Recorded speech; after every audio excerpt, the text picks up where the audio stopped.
It's the start of 2025 and I'll be doing some gaming benchmark on Linux. With the announcement of the Legion S gaming handheld featuring the SteamOS and Valve also preparing to release SteamOS to desktop, it's going to be a very exciting year for Linux gaming. I hope this benchmark will be useful for those who are looking to use SteamOS or Linux in the future and would like to check the gaming performance before deciding to switch, or just to check if their system is performing as expected. With that being said, I'm using Ryzen 5 7500F and a Powercolor Fighter RX 7700 XT running on Arch Linux, which is what SteamOS is built on. Details will be provided in the description. The 7500F is essentially the same CPU as a 7600, and it's only slightly slower than the 7600X. So my results should still be comparable if you're using either of those CPUs. The games will be benchmarked at a native 1080p resolution, so no upscaling or frame generation. And I'm also recording on the AV1 encoder using the same GPU, so expect my results to be a couple frames slower and also a 10 to 20 watts more power draw. So first up, we have Black Myth Wukong, an Unreal Engine 5 title. On the left, the high preset averages a 73 FPS with a minimum of 64 FPS. And as a direct comparison to Windows, I found a benchmark using the same CPU and GPU on YouTube. Link will be in the description. But in their benchmark, they're averaging a 68 FPS and a 57 FPS minimum. So it seems like Linux is a couple frames faster, although both are averaging above 60 FPS. On the right-hand side, we have hardware and box optimized settings, which is basically a fully cinematic setting except for shadow, global illumination, and hair quality set at high, and we are averaging 60 plus FPS. Compared to the high quality preset, we did lose a couple frames, but we're also getting significantly higher texture quality, and on a 12GB card, this is well worth it. Also, the cinematic reflections are a little bit more stable, so in a real gaming scenario, I think it's perfectly fine to use hardware and box optimized settings.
Up next, we have Space Marine 2. So this game is a little bit interesting because it's quite a CPU demanding game, especially in scenes with a lot of enemies. So at 1080p ultra settings using the 4K texture pack, I am CPU bottlenecked sometimes, and the GPU is also only about 80% to maybe 90% utilized. A faster CPU or running at a higher resolution will easily solve this issue, but at this current configuration, it's averaging around 80 FPS. The closest one I can find is hardware and box benchmark using the 7800 X3D with an average of over 90 FPS. So this roughly lines up with what I'm seeing here, because if I have a faster CPU, I'll probably have an extra 10 to 15 frames. This roughly lines up with what I'm seeing here if I had a faster CPU. I do want to make this clear that this is not a CPU bottleneck on Linux. So according to hardware and box settings, even a 7800 X3D using a 4090 maxes out at 110 FPS with a significant CPU bottleneck. So this game is just CPU bottleneck regardless of what CPU you're using, and my CPU is significantly slower than a 7800 X3D. So this is expected. Another interesting to note is that This is using about 11 to 11.5 gigabytes of VRAM using the 4K texture pack, so at least at 1080p, 12 gigabytes is enough, but this is kind of showing how 12 gigabytes might not be enough if you're running this game at a higher resolution using the 4K texture pack. Leave not one of them standing.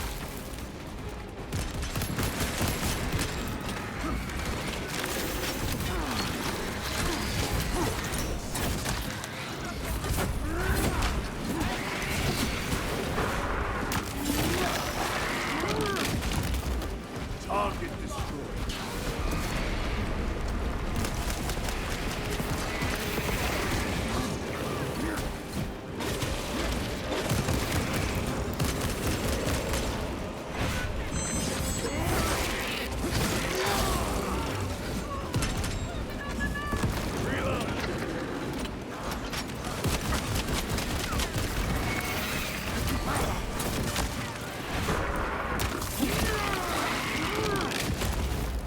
Vermin exterminated.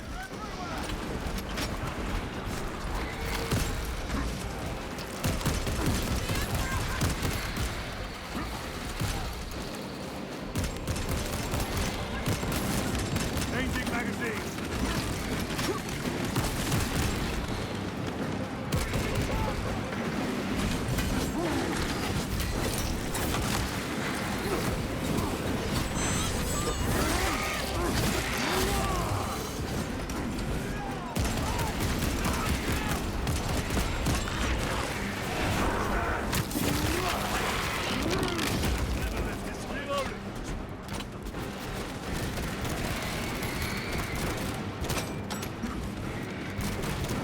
Airstrike incoming!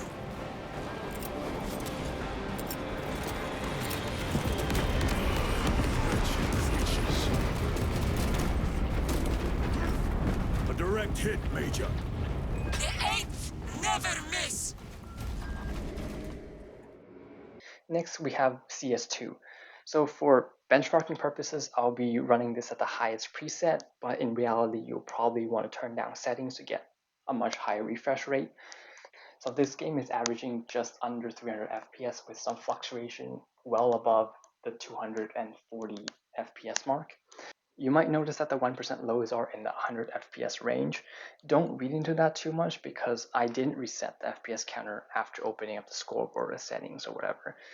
If you look at the frame time graph, it's buttery smooth. It's not an issue with stutterings or whatever.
Here we have a classic Shadow of the Tomb Raider benchmark using the highest preset.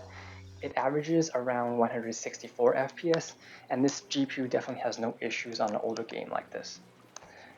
The closest benchmark I can find on Windows is using a Ryzen 5 5600 and a 7700 XT. Their benchmark is a tad slower, only achieving 159 FPS. The 5 FPS difference is just a CPU difference. So both Windows and Linux has no significant difference on either platform.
Lastly, we have another Unreal Engine 5 title, The Descendants.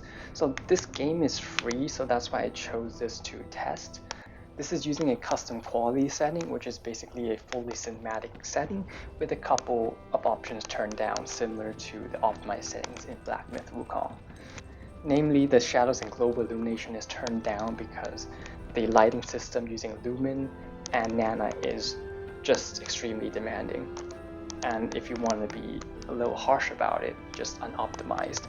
But I can make a whole nother video about this and Lumen in general, but I won't go into details here. But anyways, I'm averaging over 60 FPS, which is what the settings is tuned for. And in the main lobby, which is the most demanding area of the game, or one of the most demanding areas of the game, it's averaging well above 60, and in other parts of the map, it is going to be in more of the 70 to maybe even 90 FPS. This game also features ray tracing, and with the medium ray tracing turned on, I'm still getting around 60 FPS experience, and on less demanding maps around 75 FPS. You can also reasonably go to a high ray tracing and still get 60 FPS, but in those cases I wouldn't really recommend you using ray tracing at all, because Lumen looks almost identical to medium and high ray tracing options, and the extra 10 to 20 FPS is not worth it. If you do want to go higher ray tracing, you will see a difference, but at that point you're averaging around 40 to maybe even sometimes 30 FPS. So this being an FPS game, you really wouldn't want to use ray tracing at all.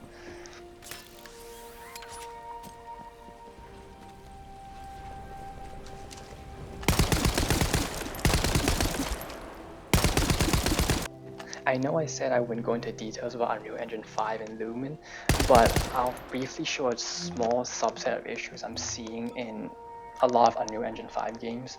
So there's typically a lot of image instability and flickering in Unreal Engine 5 games. I'll briefly cycle through the different renders and their TAA implementations in a bit, but you can see a lot of flickering in the distance with the off option, which is using Unreal Engine 5's TAA or one of their implementations. And I'll cycle through XeSS, Epic Games TSR, and AMD.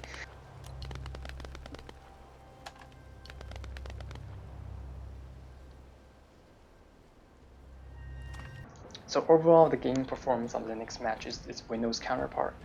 So if you want to take this as face value, then yes, you can definitely switch to SteamOS or Linux when SteamOS releases, so it's not a big issue. But the question you really want to ask yourself is what type of games you want to play, because there are certain games that you can't play on SteamOS or Linux. And some common titles is just Riot game titles, and also recently Apex Legends pulled the plug on Linux. So if you do want to play those games, unfortunately Linux will not be for you. But in general and personally, I wouldn't really worry about that anyways, because I don't believe in kernel level anti-cheats because of security reasons. So I'm pretty sure most of you know about the CrowdStrike incident happening last year, but every piece of kernel level software, including kernel level anti-cheat, is just another CrowdStrike waiting to happen. But that's another topic. If you have any other questions about any of this or want to see more benchmarks, feel free to leave a comment below. And with that being said, I hope you found this useful, and thanks for watching.